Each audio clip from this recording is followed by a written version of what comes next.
नमस्कार मित्रांनो. तर अगदी साध्या पद्धतीने मसूर भात तो सुद्धा एकदम टेस्टी आणि कमी वेळात.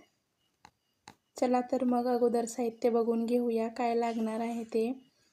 2 कप तांदूळ, 1 कप भिजवलेला अख्खा मसूर, 2 कांदे चिरून घेतले, बटाटा 1 चिरला आहे, 2 हिरव्या मिरच्या उभ्या चिरून घेतल्यात, 1 टोमॅटो चिरून घेतला आहे, थोडेसे खडे मसाले घेतलेत, कोथिंबीर बारीक चिरलेली, आलं लसूण ओबडधोबड वाटून घेतलेलं आहे, 8-10 कढीपत्त्याची पानं घेतलेत.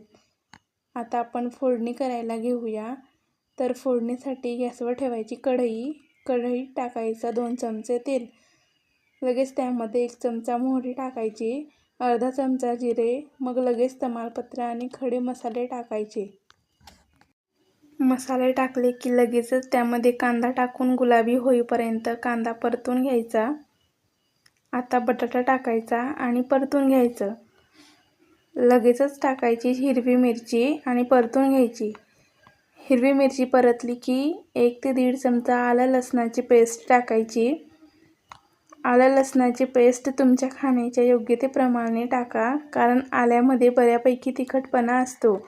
आता टोमॅटो टाकायचं आणि परतून घ्यायचं.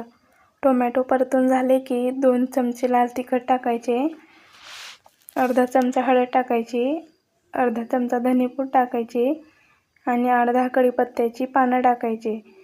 आता मिक्स करायचं आणि 2 मिनटं झाकून एक वाफ आणायची, म्हणजे सगळे मसाले व्यवस्थित शिजून जातील. तर बघू शकता मस्त कलर आला आहे, मसाले व्यवस्थित शिजलेत. आता लगेच भिजवलेला अख्खा मसूर आणि तांदूळ टाकायचं आणि मिक्स करायचं आणि लागेल तेवढं गरजेप्रमाणे पाणी टाकायचं बरं का.